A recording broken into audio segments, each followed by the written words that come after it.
شعبان کی 18ویں تاریخ کو لال شہباز قلندر صاحب کا عرس ہوتا ہے۔ ان کے ساتھ لوگوں کو بے طرح عقیدت ہے اور اس عقیدت کا اظہار ایک خاص طریقے سے کیا جاتا ہے جسے ہم دھمال کہتے ہیں۔ دھمال ایکچولی دو طرح کی چیزوں کو کہا جاتا ہے، یہ صنف رقص بھی ہے اور صنف گائکی و موسیقی بھی ہے۔ خواتین حضرات، میں اگر بہت ٹیکنیکل سی بات کروں آپ کے ساتھ تو جو پہلی فلم مجھے اچھی طرح یاد ہے کہ جس میں میں نے دھمال کو سنا، وہ 1956 میں بنائی گئی فلم جبرو تھی۔ میں تھوڑا سا مختلف مسلک رکھتا ہوں میرے لیے، اور میں تمام تر عاجزی کے ساتھ اور اپنے کانوں کی لوگوں کو چھو کے یہ بات کہوں، میرے لیے دنیا میں صرف ایک دربار ہے اور ایک سرکار ہے۔ سرکار دو عالم ہے اور ان کا دربار مدینے میں واقع ہے۔ خواتین حضرات، لاؤڈ سپیکر کے ایک اور ایپیسوڈ میں ڈاکٹر عمر عادل آپ کی خدمت میں حاضر ہے۔ میں آپ سے دوبارہ مخاطب ہوا ہوں تو مجھے بہت اچھا لگ رہا ہے، خاص طور پہ اس رسپانس کی وجہ سے جو کہ 6 مہینے بعد آپ کی طرف سے آ رہی ہے۔ بس ہوتا یہ ہے کہ اب یہ چینل میں خود چلا رہا ہوں، اور اگر آپ اسے سبسکرائب کر دیں گے تو میرے لیے بھی اس کو چلانا آسان ہو جائے گا، اور آپ کو پتہ ہے کہ اس میں آپ کا کچھ نہیں جاتا، باہر طور میں آپ کی مرضی پہ چھوڑتا ہوں۔ خدا کرے کہ آپ کی محبتیں مجھے اسی طرح حاصل رہیں کہ جیسے پہلے حاصل تھیں۔ اچھا، جب میں یہ ایپیسوڈ ریکارڈ کر رہا ہوں تو آج کل اسلامی مہینہ شعبان کا چل رہا ہے، اور آپ جانتے ہیں کہ شعبان کی ایک اپنی مذہبی سگنیفیکنس بھی ہے اور اس مہینے کی بڑی فضیلت بھی بیان کی گئی ہے۔ اور اس مہینے میں شب بارات بھی آتی ہے جو کہ نصف شعبان پہ آتی ہے، اور آپ اپنے عقیدے کے مطابق اسے خوب مناتے بھی ہیں۔ بر صغیر کا جہاں تک تعلق ہے، خصوصی طور پہ پاکستان کا جہاں تک تعلق ہے، شعبان کی 18ویں تاریخ کو لال شہباز قلندر صاحب کا عرس ہوتا ہے۔ حضرت لال شہباز قلندر کو آپ سب لوگ اس بات سے واقف ہیں کہ وہ سندھ کے ایک بہت بڑے صوفی بزرگ ہیں جن کا مزار سیون میں ہے، اور ان کا اصل نام حضرت عثمان مروندی تھا۔ مروند سیستان کا ایک علاقہ ہے جہاں وہ پیدا ہوئے، مگر انہوں نے اپنی زندگی کا بیشتر حصہ سندھ میں گزارا، اور بالآخر ان کا مدفن بھی سندھ کی دھرتی میں سیون کا ٹاؤن بنا۔ خواتین حضرات، ان کے ساتھ لوگوں کو بے طرح عقیدت ہے اور اس عقیدت کا اظہار ایک خاص طریقے سے کیا جاتا ہے جسے ہم دھمال کہتے ہیں۔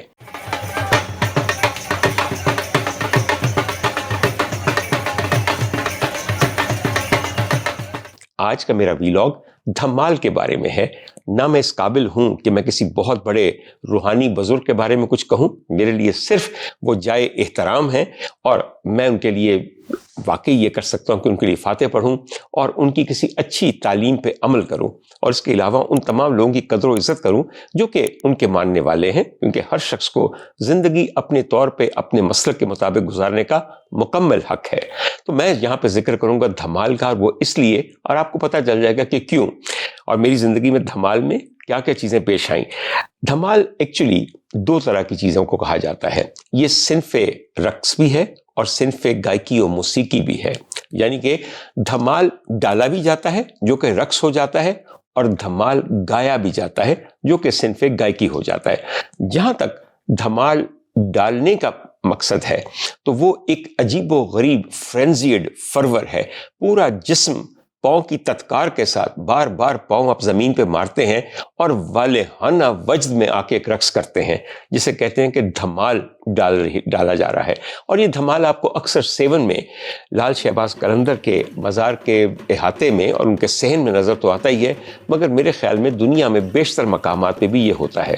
ایک میں آپ کو یہ بات بتاؤں کہ اس کے اندر جس قسم کا ردم ہوتا ہے، آپ کے جسم کا، آپ کی دھڑکن کا، آپ کے ہر عضو کا جسم کے ایک خاص قسم کا میل ہو جاتا ہے، اور پھر بہت جلد آپ ایک ایسے مقام پہ بھی پہنچ جاتے ہیں جہاں پہ بے خودی شروع ہو جاتی ہے۔ اور میرے خیال میں کسی بھی ایسی چیز کا مقصد جو ہے وہ بے خودی ہے، اور ہمیں دنیا اسلام میں یہ بہت جگہ نظر آتا ہے، جن میں سے ایک، آپ میں سے جو لوگ کونیا گئے ہوئے ٹرکی میں، تو آپ کو یاد ہوگا کہ وہاں پہ ورلنگ درویشز ہیں، اور وہ بھی بار بار گھومتے رہتے ہیں، اور گھومتے گھومتے ایک خاص مقام پہ پہنچ جاتے ہیں۔ مگر ہمارا دھمال جو ہے وہ ردم بیسڈ ہے، اس کی تتکار، اس کا فٹ ورک، اس کی جو دھمک ہے وہ عین دل کی دھڑکن پہ پڑتی ہے، اور دل کی دھڑکن بڑھ جاتی ہے۔ خواتین حضرات، دھمال جب ڈالی جاتی ہے تو اس کے ساتھ ردم کے لیے خاص قسم کے ساز ہوتے ہیں، جن میں سے شاید آپ لوگوں کو اندازہ نہ ہو کہ وہ کیا ہیں. میں آپ کے سامنے ریپیٹ کر دیتا ہوں.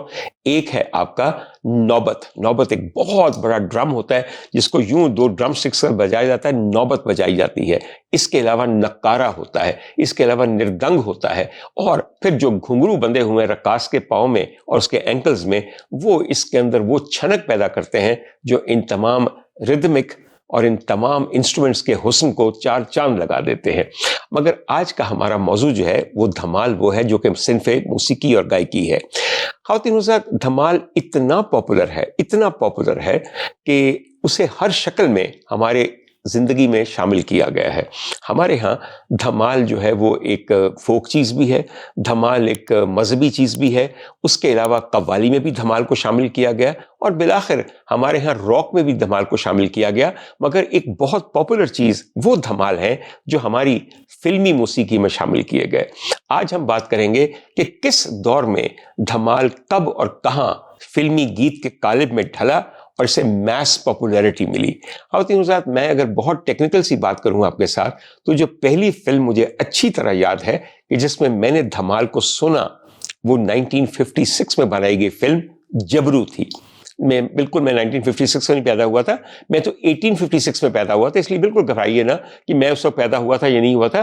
میں ہمیشہ کہتا ہوں کہ میں تو کھدائیوں میں نکلا تھا اور 2000 قبل مسیح میرا یوم پیدائش ہے، تو بالکل فکر مت کیجیے. باہر طور خواتین حضرات، جبرو ایک ایسی فلم تھی کہ میں نے چونکہ بعد میں دیکھی تو مجھے اسی طرح یاد ہے کہ اس میں جو آپ کے ٹائٹلز آتے تھے فلم جبرو کے، ان کے پیچھے دھمال گائی جا رہی تھی. اور یہ دھمال گائی جا رہی تھی، ایک قوال تھے اس زمانے میں، فضل حسین ان کے ہم نواؤں اور ان کی آواز میں تھی، اور یہ بڑی ٹپکل اور فوک اور ریچول قسم کی دھمال تھی.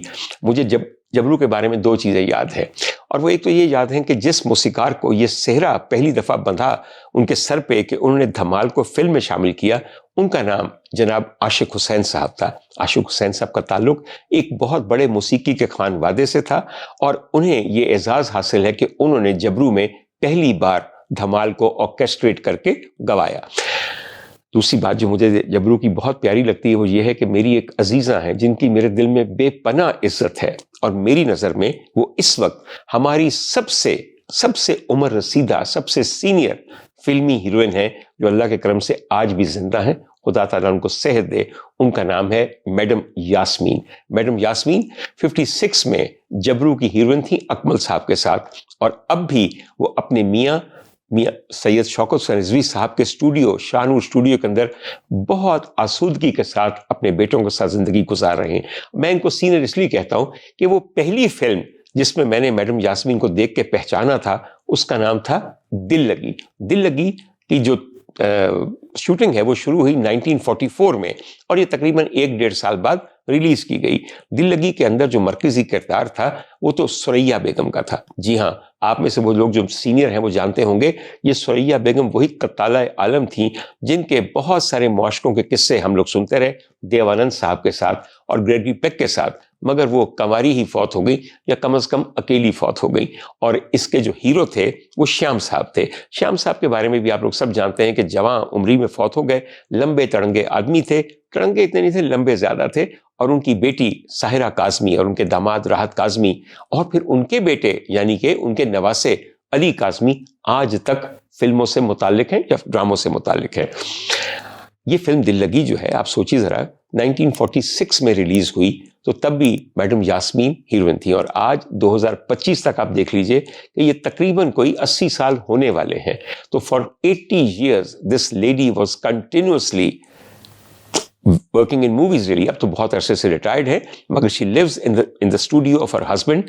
اور دوسری بات یہ ہے کہ ان سے مجھے جو محبت ہے وہ اس لیے ہے کہ یہ میڈم نور جہاں کی سوتن ہے، یعنی کہ میڈم کے بعد شوکت حسین رضوی صاحب کی شادی بی بی یاسمین سے ہوئی، مگر تمیزداری ختم ہے میڈم یاسمین پہ جب وہ میڈم کا ذکر کرتی ہیں. اور عموماً مجھے کہا کرتی تھی کہ جب میڈم کبھی ملنے آتی تھی شوکت صاحب کے ساتھ تو میں بہانہ بنا کے ادھر ادھر ہو جاتی تھی یا کچن میں چلی جاتی تھی تاکہ یہ لوگ آرام سے بیٹھ کے مزے سے باتیں کریں.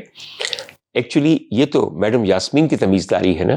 میڈم یاسمین کی زندگی میں جو سب سے عمدہ بات مجھے نظر آتی تھی وہ ان کی سوتیلی بیٹی کا ان کے ساتھ رویہ اور سلوک تھا. ذل ہما بی بی ذل ہما مرحومہ کی شکل میں میڈم یاسمین کی ایک سوتیلی بیٹی تھی جو شوکت صاحب اور میڈم نور جہاں کی بیٹی تھیں. میں نے اپنی زندگی میں ہما جی کو جس طرح اپنی سوتیلی ماں کے ساتھ ڈیل کرتے دیکھا ہے ویسا کسی اور کو نہیں دیکھا. آپ یقین کیجئے کہ سب سے زیادہ وہ خوش ہوتی تھیں اپنی سوتیلی بیٹی. میں سوتیلی بار بار کہہ رہا ہوں تو مجھے برا لگ رہا ہے لیکن صرف ان لوگوں کو بتا رہا ہوں جو کہ سوتیلے اور سگے کا فرق رکھتے ہیں. ایکچولی جب آپ کسی کی ماں ہیں تو سگی صحیح یا سوتیلی صحیح حسن سلوک سے اس کو بہترین بنا لیجئے جیسا کہ ہما جی نے بنایا. میڈم یاسمین کی اپنی کوئی بیٹی نہیں مگر ہما جی کے ہوتے ہوئے ان کو کسی بیٹی کی کوئی کمی ہم نے آتی نہیں دیکھی. باہر طور خواتین حضرات ہم ذکر کر رہے تھے جبرو کا اور میں نے بتا دیا ریکارڈ کی درستگی کے لیے کہ سب سے پہلے کلندری دھمال کو میں نے جبرو کے ٹائٹلز کے پیچھے گاتے ہوئے لوگوں کا سنا. مگر اصل میں جس دھمال کو قیامت کی کامیابی اور شہرت اور مقبولیت ملی وہ فلم دلاں دے سودے میں تھی. اور فلم دلاں دے سودے ارلی 70s میں ریلیز ہوئی ہے اور اس فلم کو بنانے والے جو پروڈیوسر تھے وہ تھے جناب اسد بخاری صاحب جو خود بھی بہت بڑے مومن تھے اور مولا کائنات اور آل رسول کے بہت بڑے عاشق تھے. وہ جب یہ فلم بنا رہے تھے تو ایک بہت لمبا قصہ ہے کہ انہوں نے کیسے چاہا کہ میں دھمال کو شامل کروں مگر سچویشن بڑی عجیب تھی. سچویشن یہ تھی کہ جو فلم کی ہیروئن تھیں اور خدا تعالیٰ نے کروٹ کروٹ جنت نصیب کرے وہ فردوس بیگم تھی. فردوس بیگم دلاں دے سودے میں ایک طوائف کا کردار ادا کر رہی ہیں اور سچویشن یہ بنی کہ وہ اپنے کوٹھے پہ مجرا پیش کرنا چاہتی ہیں مگر اس دن شعبان کی 18 تاریخ ہے اور کلندر کے عرس کی مناسبت سے انہوں نے کہا کہ آج میں مجرے میں کلندر کی دھمال پیش کروں گی. اور یہ بڑا ٹرکی بات تھی. میں لیکن عرض کروں کہ جو اداکارہ فردوس نے اس دھمال پہ کی ہے وہ واقعی دیکھنے سے تعلق رکھتی ہے. اس میں وارفتگی اور عقیدت اور احترام اور جنون اور عشق سب گھول کے ملا دیا گیا ہے. ایک ایک سٹیپ ایسے ہے کہ جیسے انسان کے ہاتھ پاؤں نہیں اس کا دل رقص کر رہا ہے. دھمال کی مگر تھوڑی سی آپ کو بات بتاؤں اس سے پہلے کہ وہ اس پہ رقص کرتی ظاہر اسے ریکارڈ کیا جانا تھا اور ریکارڈ کرنے سے پہلے اس کے لیے موسیقی بنائی جانی تھی آرکیسٹریشن کرنی تھی تاکہ اس میں وہ گھن گھرج پیدا ہو سکے جو اس پہ رقص کرنا آسان کر دے. اسد بخاری صاحب کو کچھ لوگ اس زمانے میں اللہ کی طرف سے ملنے شروع ہو گئے. ان میں سے ایک صاحب تھے جن کا نام جناب نذیر علی صاحب تھا. نذیر علی صاحب کیا عمدہ موسیقار ہیں مگر جب وہ اسد بخاری صاحب کو ملے تب تک وہ بیچارے صرف ڈھولک بجاتے تھے اور ایک آدھ فلم کی انہوں نے موسیقی دی تھی. اب ان کا تعلق اسد بخاری صاحب کا ایک گاؤں سے تھا اور کیا کہیے کہ ان کے بزرگوں کے میراثی بھی نذیر علی صاحب کے بزرگ تھے تو ظاہر ہے کہ ایک واقفیت موجود تھی. بالکل انہوں نے ان کو دلاں دے سودے کے موسیقار کے طور پہ چن لیا. پھر وقت آیا کہ دھمال لکھی جانی تھی. اب جو دھمال ہے اس کے کچھ انترے تو بے انتہا ریچولسٹک ہیں اور ہمیشہ سے اوریجنل اور فوک ہیں. بہت ہی مزے کے ہیں وہ سارے اور سب لوگ سنتے ہیں کہ ماما نو پیرا بچڑے دینا ہے پہنا نو دینا ہے ویر ملا جھولے لالن وغیرہ. آپ جانتے ہیں کہ اس کو سن کے ہر ماں اور بہن کا دل اور بھائی کا دل بھی لرز جاتا ہے. بالکل مگر اس دفعہ انہوں نے اس دھمال میں کچھ نئے انترے لکھوانے تھے تو اس وقت ایک شاعر پہ ان کی نظر پڑی اور اس کی بھی کوئی وجہ ہوگی. وہ شاعر تھے جناب مشیر کاظمی صاحب. میں مشیر کاظمی صاحب کو بہت محبت کرتا ہوں ان کی بہت ساری چیزوں کی وجہ سے. آج میں آپ کو یہ بتاؤں کہ مشیر کاظمی صاحب کی میرے دل میں پہلی محبت ایک ایسی فلم کے ذریعے پیدا ہوئی جس کا ایک گیت انہوں نے لکھا تھا. فلم کا نام تھا مادر وطن اور مادر وطن کا ایک گیت تھا تمہیں وطن کی فضائیں سلام کہتی ہیں اے راہ حق شہیدو وفا کی تصویرو. آپ سب کو یاد ہے آج جب بھی افواج پاکستان کے سپاہیوں کی شہادت کی خبر ٹیلی ویژن پہ چلتی ہے تو لامحالہ بار بار اسی گیت کو سنایا جاتا ہے اے راہ حق شہیدو وفا کی تصویرو. اور اس میں ایک بند آتا ہے کہ چلے جو ہوگے شہادت کا جام پی کر تم علی تمہاری شجاعت پہ جھومتے ہوں گے. کیا میں کروں آپ کو کہ کیسے بتاؤں کہ یہ صرف وہی سمجھ سکتے ہیں جن کو یہ پتا ہو کہ مولا کائنات کی اولاد نے حضرت امام حسین نے امام علی مقام نے شہادت کا جو باب لکھ دیا ہے اس سے درخشاں اور اس سے سنہرا باب کوئی ہو نہیں سکتا. باہر طور شاید اسد بخاری صاحب کو بھی ان کا یہ عشق اور یہ مائل ہونا پتہ تھا اور پسند تھا، تو انہوں نے مشیر کاظمی صاحب سے خصوصی طور پہ کچھ نئے انترے لکھوائے، جو کہ آپ اگر دیکھیں گے تو آپ کو سمجھ آ جائے گی کہ نئے کون سے ہیں۔ ان میں سے ایک مجھے بہت پسند ہے، انہوں نے لکھا کہ روزے پہ آئی تیرے بن کے سوالی، دل کی مرادیں مانگوں تھام کے جالی۔ حضور والا، یہ جو جالی ہے نا، آپ کے نزدیک صرف کلندر پاک کی ہوگی، میں تھوڑا سا مختلف مسلک رکھتا ہوں۔ میرے لیے، اور میں تمام تر عاجزی کے ساتھ اور اپنے کانوں کی لوگوں کو چھو کے یہ بات کہوں، میرے لیے دنیا میں صرف ایک دربار ہے اور ایک سرکار ہے۔ سرکار دو عالم ہے اور ان کا دربار مدینے میں واقع ہے۔ تمام باقی دربار اور تمام باقی سرکار صرف سمت گو ہیں ان کی طرف۔ میں حضرت لال شہباز قلندر صاحب کا آپ کو بتاؤں کہ ان کے بارے میں یہ کہا جاتا تھا کہ رات کو وہ سیون سے اڑ کے مدینے پہنچتے تھے۔ تو بتانا یہ چاہتا ہوں کہ جن کے درباروں پہ دھمالیں ڈالی جا رہی ہیں، وہ ہر رات حاضری دیتے تھے میرے سرکار کے دربار پہ، اور میرے خیال میں وہاں وہ ایسا دھمال ڈالتے ہوں گے کہ ہم تو نہیں دیکھ سکے، مگر یقیناً آسمانوں سے حوریں اور ملائک جھک جھک کے دیکھتی ہوں گی کہ یا اللہ، زمین کے اس خطے پہ یہ کیا ہو رہا ہے کہ ہم مجبور ہیں، ہمارے دل کھنچتے ہیں اس طرف۔ باہر تو جب بھی میں یہ چیزیں سنتا ہوں، روزے پہ آئی تیرے بن کے سوالی، میں تو ہمیشہ میرے دل میں اور میرے ذہن میں اور ہر طرح سے میرے دل میں وہ جالیاں ہیں جو کہ میرے سرکار کے سامنے ہیں، اور جہاں ان کے عشاق آ کے آنسوؤں کا نذرانہ پیش کرتے ہیں اور کامتے دلوں کے ساتھ ان پہ درود بھیجتے ہیں، اور پھر اپنے لیے ان کے وسیلے سے ان کے رب سے دعائیں کرتے ہیں۔ تو ذکر ہم کر رہے تھے کہ کیا ہوا جب یہ دھن تیار ہو گئی، مشیر کاظمی صاحب نے نئے انترے بھی لکھ لیے، تو پھر ظاہر ہے کہ ایک بہت اہم انتخاب تھا کہ اس دھمال کو اب گائے گا کون۔ اب خواتین و حضرات، بغیر کسی تامل کے تمام متعلقہ افراد کا ایک ہی سلیکشن تھا، اور وہ تھا مادام ملکہ ترنم مادام نور جہاں کی آواز۔ کیونکہ جس قسم کی آواز چاہیے تھی، جس قسم کا تاثر، جس قسم کا سوز، جس قسم کی ایموشنلٹی چاہیے تھی، وہ اس وقت کیا، وہ اب بھی صرف انہی کی آواز میں ہے اور کسی اور کی آواز میں نہیں تھی۔ تو پھر ایک وقت آیا کہ میڈم نے وہ پورے کا پورا دھمال ریکارڈ کرایا، اور میڈم کو گاتے ہوئے یہ احساس ہو گیا کہ یہ عام گیت سے لمبا گیت ہے۔ جب انہوں نے دھمال گاتے ہوئے ختم کیا اور وہ آئیں اسد بخاری صاحب کے ساتھ، تو تھوڑا سا گلہ صاحب کر کے کہا کہ بخاری صاحب گیت بڑا لمبا ہے، تسی میں نے 2 گیتاں گوا لیا تے ایک گیت تے پیسے دے رہے ہو۔ تو انہوں نے کہا کہ بی بی، میں نے بھی اس میں سے کوئی منافع نہیں کمانا، مجھے جو آمدنی رائلٹی کی شکل میں حاصل ہوگی، میں نے اس سے کلندر پاک کے مزار پہ پنکھے لگوا دینے ہیں۔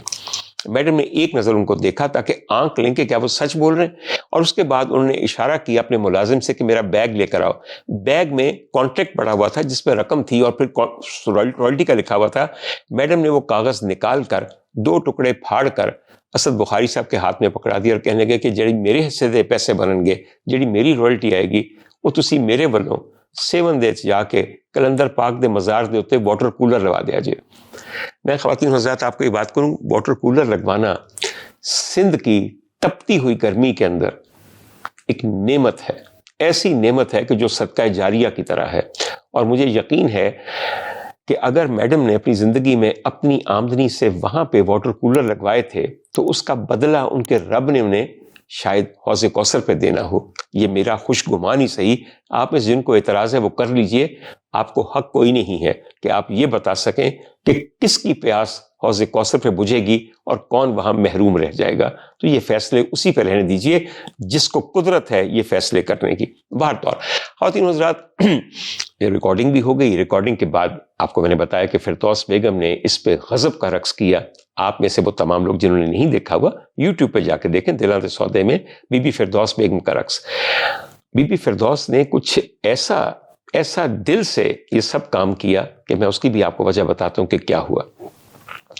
خواتین حضرات، مقبولیت اس دھن کو کچھ ایسی ملی کہ آج کتنے برس ہو گئے، 70 سے لے کر 2025 تک، آپ سوچیں کہ 55 سال، نصف صدی سے زیادہ ہو گیا ہے۔ کہیں کوئی اردو، پنجابی، سرائکی موسیقی کی محفل ہو، اس کا اختتام ہمیشہ نذیر علی صاحب کی اس دھن پہ اور مشیر کاظمی صاحب کے لکھے ہوئے نئے انتروں کے ساتھ میڈم نور جہاں کی آواز میں گائے ہوئے دھمال اور فردوس بیگم کے فلم بند کیے ہوئے دھمال پہ ہی ہوتی ہے. اور اس کے بعد جو عقل مند گانے والے ہیں وہ اپنا باجا سمیٹ دیتے ہیں اور کہتے ہیں کہ بس اب دھمال گا دی ہے, اس کے بعد اب کچھ نہیں گایا جائے گا.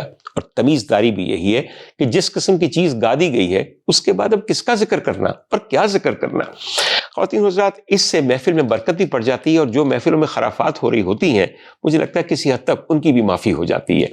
اب میں تھوڑا سا آپ کو یہ بتانا چاہتا ہوں کہ جن لوگوں نے یہ بڑا کام کیا, میں نے ان سب کو اور ان سب کا انجام دیکھا, اور میں انجام کے بارے میں آپ کو سے بھی بتاؤں. میں میڈم کے بارے میں کیا کہوں آپ کو. بہت سے لوگ کہتے ہیں کہ ان کو 27ویں کی رات ملی اور جو تب فوت ہوئی. میڈم وہ خاتون تھیں کہ جو کبھی پیسے ملنے کے بغیر گانا ریکارڈ نہیں کرواتی تھیں, ہر چیز پیش کی تاکہ بعد میں کوئی ان کی رقم مار نہ لے. تو ملکہ ترنم نور جہاں نے کہ اپنے پروردگار کے ساتھ یہ رویہ نہیں رکھنا تھا کہ پہلے مینو معافی دی, ضمانت دے, گارنٹی دے کہ مجھ گناہ گار دے گناہ معاف کر دیں گا تو پھر مینو تے بلا لیں. اور آپ کے خیال میں جو رحمت کا پورا ایک سمندر موجزن ہوتا ہے 27ویں کی رات کو, کیا اس کے صدقے میرے پروردگار نے ان کو معاف نہیں کر دیا ہوگا؟ بہر طور یہ بھی معاملہ ایسا ہے جو وہ خود ہی جانتا ہے. مجھے مگر مکمل یقین ہے کہ ایسا ہوا ہوگا, کیونکہ وہ صرف کلندر کا دھمال گانے والی خاتون نہیں, وہ میری آقا زادی کے شہزادوں کا نوحہ پڑھنے والی بھی تھی, اور جنت کی مالک اور مختار اور منتظم سب آقا زادی ہیں.